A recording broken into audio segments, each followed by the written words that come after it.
Very good morning to all of you. I'm Astha and I extend a very warm welcome on this day 3 of Smart City Expo India 2018. For the last 2 days, we've had smart city experts and representatives come over and talk about various challenges and the solutions that our cities are facing today. And today, day 3 is again fully action packed, lot of power packed sessions coming in. And we begin with Mr. Joan Clos, former Executive Director, UN Habitat from Barcelona. And to introduce him, I would request Mr. Reno Raj from JDA, Jaipur Development Authority, our organizers, to kindly come forward and introduce Mr. Joan Clos.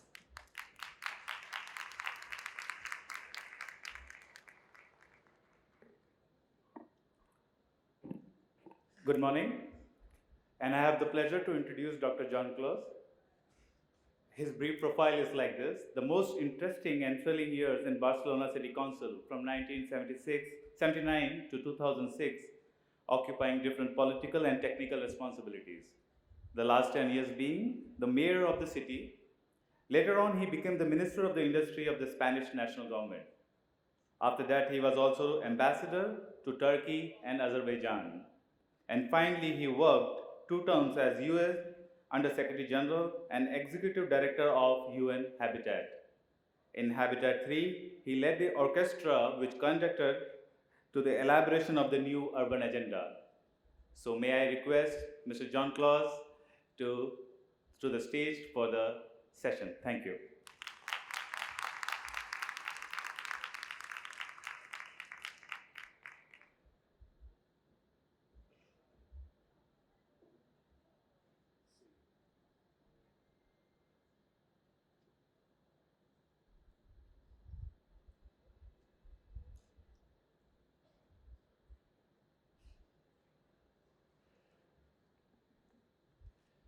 Good morning, everybody. It's a pleasure to be here today to be Jaipur. Okay. And to talk a little bit about cities. I have dedicated most of my professional life to the issue of cities, but not as a professional or a theoretician or from the academic world. I've been mainly a practitioner. You should see on me a talk which comes from a practitioner, not from a theorist. I was in the city of Barcelona for 27 years, and during this long period, I occupied different jobs, and I did many different. I enjoyed that diversity of actions in the city because to be 27 years in the same post, it must be very boring in the city. But I had the opportunity to manage one time the hospitals of the city. Another time I was conducting the rehabilitation of the downtown of Barcelona, which was a very complex situation.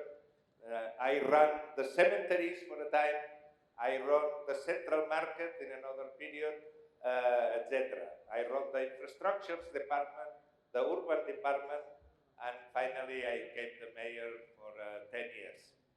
And that gave me an experience, and although perhaps it's difficult for you to consider that, but when I was young, my hair was black. All these years has changed me in many manners. But after being in the city and doing several jobs for the national government, I then became Under-Secretary General of the UN and Executive Director of UN Habitat, and we had the task to provide to the worldwide community a diagnosis of the situation of urbanization of the world population. You know that by now the world population is around 7.6 billion people, and now at 2015, 2016, something like 60% of the population is already living in cities. And in this map that you see here in the screen, you see where the people is living in the world, in the cities. This is the urban population of the world. This is the nearly 3.7 billion people living in cities and how they concentrate around the planet. And you find very interesting things. A lot of people, of course, in India, a lot of people in China, a lot of people in Indonesia, a lot of people in Philippines. Then you see the rest of the world is much less urban dense. There's a huge extension of land and much less population. And that is specifically so, and the most dramatic example is Australia, with nearly nobody there in relation to the land. But Africa also is huge, very big. Of course, it's the Sahara Desert, but in general it's very big. And you see that in relation to the land area, the population is scarce. Latin America is also a same. And in North America, you have kind of three different hubs. The hubs of the east of North America, which New York and all the east corridors, Boston, etc., even Florida, etc. Then you have the hub of California, and then you have the hub of Mexico, which is in North America also. We need to remember that, especially for the Latinos or Latin-speaking people who tend to think that Mexico is in South America, like the rest of Latin countries. Then in South America, what is interesting is that there's a population in the corridor of the Andes, the mountains, and this is because before the Europeans reached there were very flourishing previous cultures there. And then you have the hub of Chile down there, the hub of Buenos Aires, and the hub of Sao Paulo and Brasilia. In Africa, it's the occidental part of Africa is the booming Nigeria, which is becoming a huge country with a lot of population. And in the East Africa, you have Uganda, Kenya, and Ethiopia, which are the other parts which is urbanized. Then this is the world distribution of population.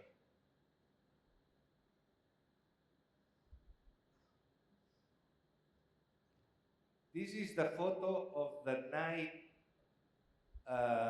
vision of the Earth. Of course, in the night vision of the Earth, you see the urban centers, mainly because in the urban centers is where there's more light, okay? But look at this map, and what is different in this map from the previous one? This is the population, and this is the light. What is different?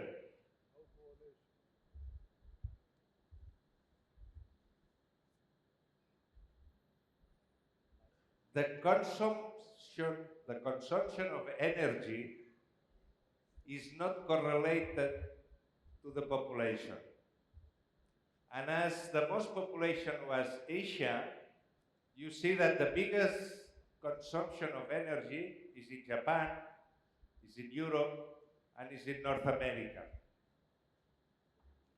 That means that there's a clear distinction between the population place and the wealth place. Okay? We need to understand that because later on we need to elaborate why things are happening as they are happening.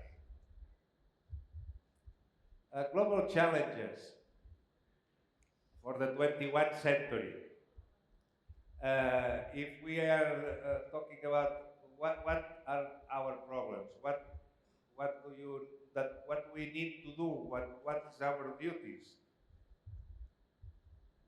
achieve peace, avoid the Third World War, avoid war, conflict in every place,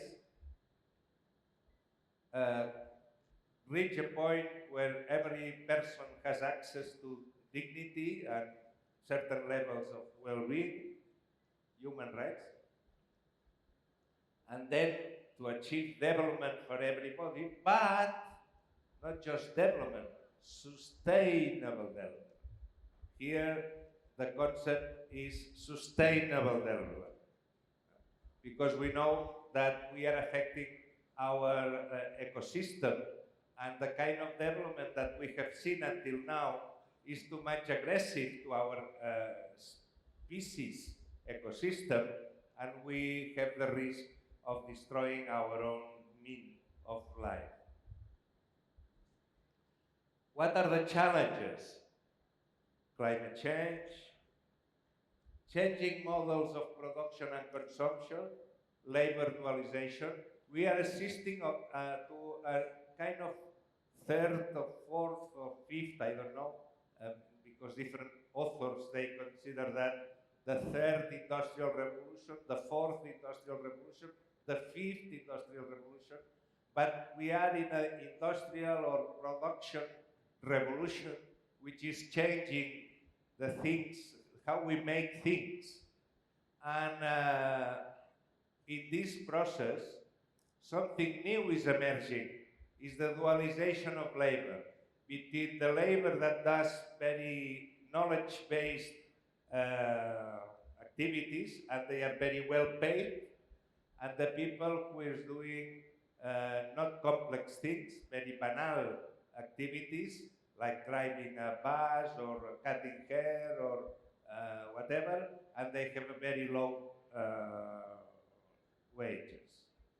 And this is a new challenge, because we need to adapt our political systems to make everybody feel fulfilled in whatever they do.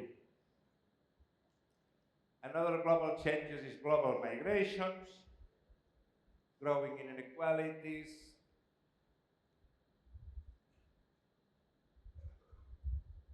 what we need is a new development which is sustainable and more or less equity. We don't like to talk about equality, but at least equitable and sustainable.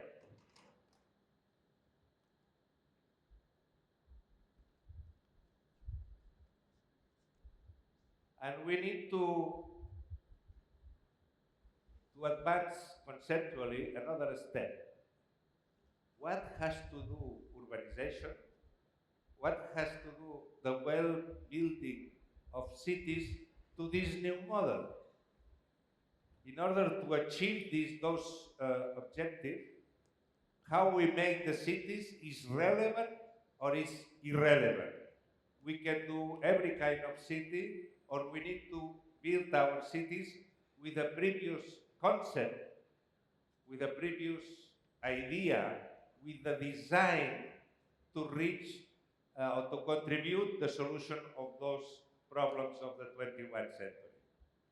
And now then, consider the same methodology, but for the city, not for the world. What are the challenges of the cities? And I have listed here 5 challenges. Everybody can change the list, put others, but more or less, those are the ones that I consider most interesting. First, we are assisting an immense acceleration of urbanization. We have come from 20% at the beginning of the total population at the beginning of the 20th century. we have reached 50% from 20 to 50 in 1 century, and now the previsions is that we are going to reach 75% in just 20 years. But this is not only the problem of acceleration of urbanization. As we assist to another factor, which is the population is still growing, we are going to pass from 7.7 million of inhabitants to 10 billion of inhabitants. Therefore, 75% of 10 million is 7.5 billion. Therefore, the current urban population, the proximity of the factors of production increases the size of the market and increases efficiency to the proximity of the market. What is the characteristic of the city? The city is defined by the cohabitation, that the living together of people in a dense manner. Therefore, is the condition to achieve values of agglomeration. This is why we have found out that the bigger city is the one which produces more. Not more, but in terms of as we are more people, we produce more. No, no, no. Every person which is in the bigger city produces by itself more than the other person that is not in the city. This is a counterintuitive reality, which is the values of agglomeration, in order that we need to understand it, because if we don't understand these two values, values of location and values of agglomeration, then especially the rulers and the decision makers, they don't find a reason to invest in the city. They consider urbanization, the city, as an outcome of development, not as a generator of development. If you consider your city as an outcome of development, then as less you spend in the city, better for your economy. But if the city is a generator of wealth, then it's a little bit unwise not to invest in a wealth generator instrument. You see the difference? Then is the city just a cost, or is the city an investment tool? And if you consider it just a cost, you can minimize the cost in your public economy, but if you consider the city as a production factor, you need to invest in it to increase your production. That is a two different world. If that is understood, the approach to the city is totally different. How to achieve values of agglomeration?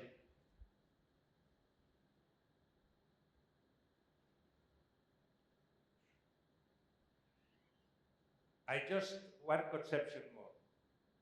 Cities became an information hub. The level of the presence of too many people living together with different conditions, it produces a huge increase on information transactions. Then the city becomes an information hub. Okay? Then let's go back. How can the values of agglomeration are given by God or the gods, or we can design the values of agglomeration? What do you think? Can we promote the values of agglomeration, or can we do nothing about the values of agglomeration? It's a given, or it's something that can be designed?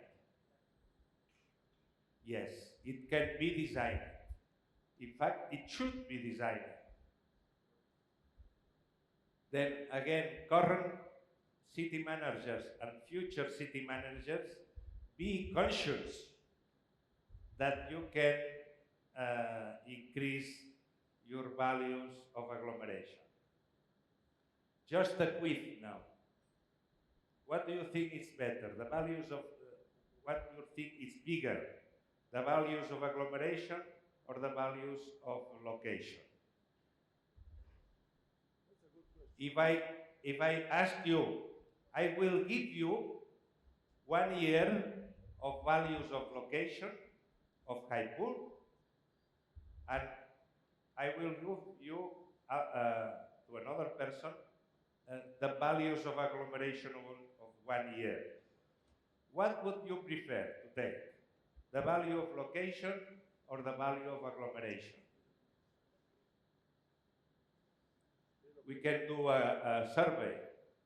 Raise your hands, the ones that you would choose the value of location.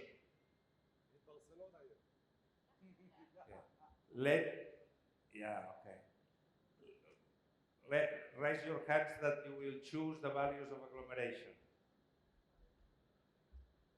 It's nearly half by half. Well, it's an immense difference between values of location and values of agglomeration. The value of agglomeration is much bigger than the value of location. The productivity of the city, and this is why people migrate to the cities. The values generated by the agglomeration are much bigger than the values generated by location. The problem is that the value of location, it depends on the fiscal country, fiscal politics of every country, taxes, they are kept by very few people. But the values of agglomeration is distributed between the families, the salaries that everybody receives, that is higher in the city than in rural areas. Then the companies, the profits of the companies, those values of agglomeration. Then taxes, the state takes a lot of values of agglomeration through taxes, income taxes, etc. Usually the least that takes something of value is the local authority. All the value is taken by different actors, but the poorest on the distribution of urban value is the local authority who has the responsibility to run the city. But the values of agglomeration are much bigger than the values of location. This is why the government prefers to tax income than to tax property. Because income tax generates much more income than property taxes. Then keep in mind, values of agglomeration are much bigger than values of location. How can we achieve increased values of agglomeration? You said before that we can generate new values of agglomeration. How can we increase values of agglomeration? And this is something that is very anti-intuitive. It's counterintuitive. You achieve values of agglomeration by designing the city. The same function that generates value of location is the one that is going to design increased values of location. Is the planning, ordering, put order in the city. And one of the first questions, if we are talking about value of agglomeration, is density. Without density, we don't have values of agglomeration. Without density, I repeat, because we try to build cities in low density. We prefer to live in a place with a swimming pool, a big garden, etc., and we don't like to live in packs. Therefore, we try to promote sprawl against density. But in doing so, we are challenging the values of agglomeration. Then we need to find an equilibrium between in the design of the city, between the interest of achieving our personal well-being for everybody, to have a big piece of land for everybody. This is an individual value, and to have a collective value which is achieved by a design, a density, a certain density. The problem of density is that if the city is badly designed, it's awful, becomes overcrowding, and it's awful, can destroy the city. Therefore, in order to have density, which has some urban quality, you need to design a very good density. A density which is well done, it's attractive, and people likes to live there. And this is one of the biggest difficulties of designing a proper city. To design a city that is pleasant and at the same time it's efficient in generating values of agglomeration. There are many cities in the world that achieve so. I see the representative of Tel Aviv here. Tel Aviv is a magnificent example of a medium-sized city that has a good mixture of quality of design and high density. It's not something impossible, it's possible. But you need to do the effort to design the city in such a manner. This is the population distribution of 3 big cities, London, New York, and Hong Kong. The population lives like that in the space. This is the distribution of jobs in these 3 cities. You see the difference between the two. Population and jobs.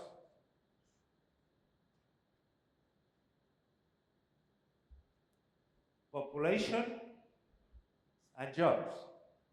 What is the difference? Jobs are more concentrated than population. This is one of the challenges of the 21 urbanism. We need to achieve a kind of city where jobs and population are more even distributed. Because if not, this kind of different distribution between people and jobs creates the problem of moving the people to the job. And then traffic congestion, it's nearly a must in this different concentration. It will be very interesting to count in Jaipur where is the people and where are the jobs. I say in Jaipur and I mean in every city. Where is the people and where are the jobs? What is that? All Jaipur. In the 18th century. It's a very rational design. It's a grid with its clear streets, clear difference between where is the power, where is the people, where even in the design of Jaipur, the different level of well-being, of the richness, of wealth of every person was considered in this urban plan. And that was the modern design of the city in the 18th century. It was a huge advance to the previous designs. But look at what has happened since the design of the old town to current. You see where is the old town? This doesn't mark very well. The old town, it's here in the middle between these two hills here, very small.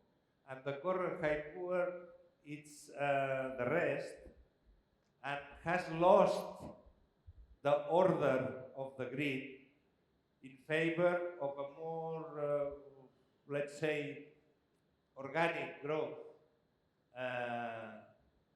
which distributes the population and the jobs in a different manner. This grid is the grid of Barcelona, because I come from Barcelona. This grid was designed in 1859. Here, in darker color, is the old town, including the Roman town in the center. And this is the 19th century expansion, which you see a lot of similarities, by the way, with Jaipur, all Jaipur. But this is the current situation of Barcelona. Like Jaipur, the ordered part of the city is here in the small center, and the rest of the city, you don't see pattern, you don't see order, you don't see nearly a form. This was Le Corbusier's ideal city, designed in 1933, where he conceived another revolutionary form of the city. He conceived the ordered and egalitarian city, and this was the foundation of the modern movement. People living there, streets, and people living there.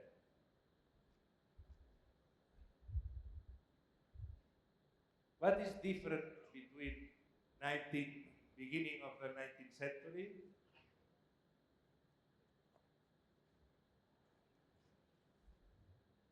and your previous plan?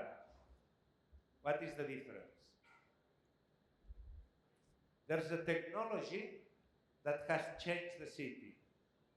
The technology which was not here and it was here. What is the technology that changed the city? The car. At the beginning of the 20th century, the car was invented, and the car, it was seen as a revolutionary instrument that will provide freedom to every person, and it would be only positive action. And then everything was good if it was related to the car, especially, I insist, the concept of freedom for every individual person. And this is why the car took the most part of the city, because it was the instrument of wealth. But that was also after the Soviet revolution, the socialistic revolution. And look at the buildings. The ideal of that time is that everybody will have a flat or an apartment, and all the apartments were going to be equal. Look at the buildings. After the Soviet Revolution, the idea was everybody is equal, and then everybody merits a same apartment and a car. And this was the origin of the modern movement. The Second World War came, and after the Second World War, the modern movement was, of course, demolished as a conceptual, and the new thing that we are still on it is the international model. The kind of cities, extensions that we see everywhere, and in everywhere they are more or less equal. And it's a mixture of garden, car, and the distribution of the people, it's market distribution. The rich tend to be in a bigger flats, in a better settlements. The poor tend to be in less quality flats or in the slums. And this is what we see every day in our cities. Just to mention a modern city design with ideals of the modern city, which was the original plan of Chandigarh by Corbusier.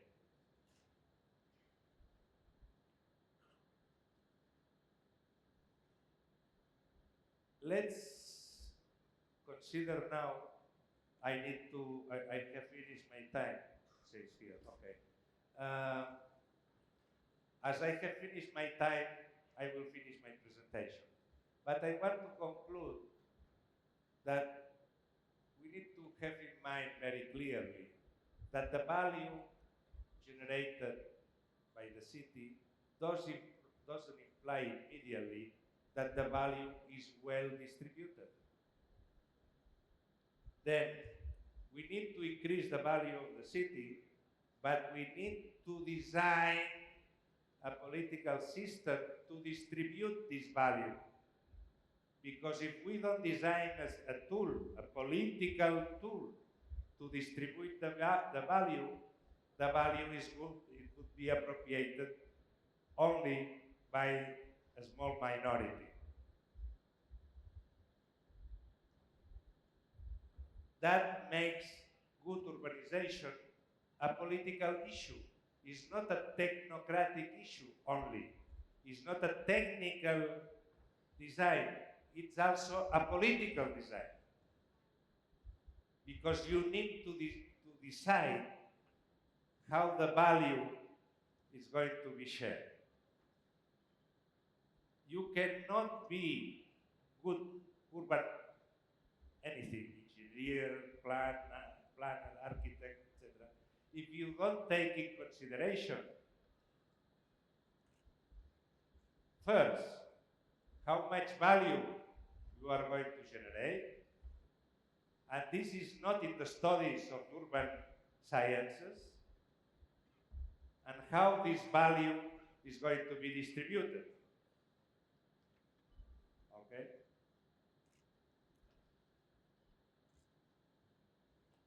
I come to my previous statement. The value generated by urbanization is bigger than its costs. Then there's no reason why the city is not well kept. If the city is not well kept, it means that a lot of value generated by the city is used in other things.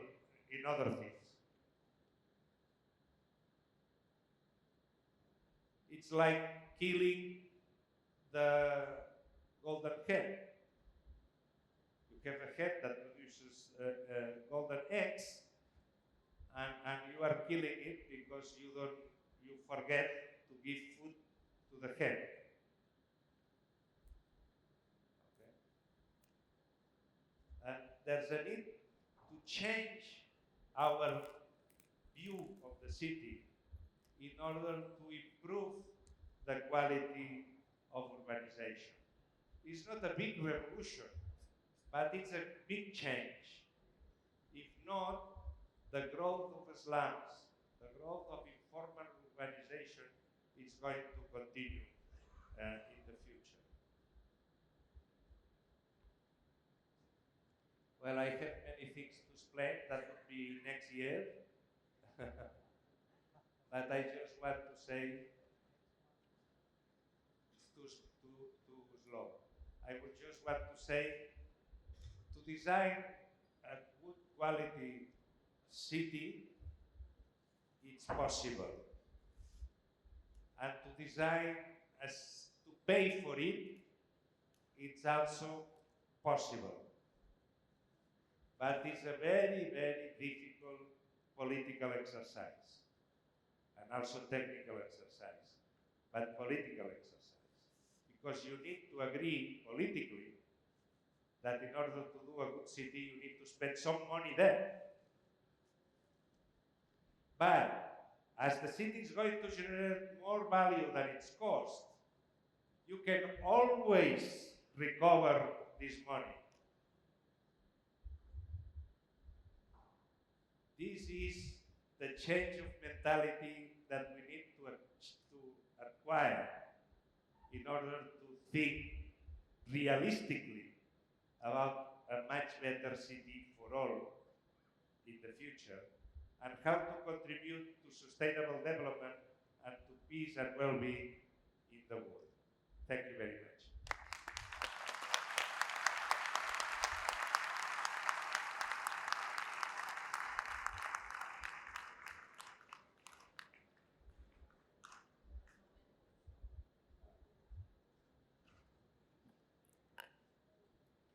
Thank you, sir. So that was Mr. Joan Clos, former Executive Director, UN Habitat from Barcelona. And as a token of our gratitude and appreciation, we would like to present you with a memento. So can we hear it for Mr. Joan Clos? Our keynote speaker this morning.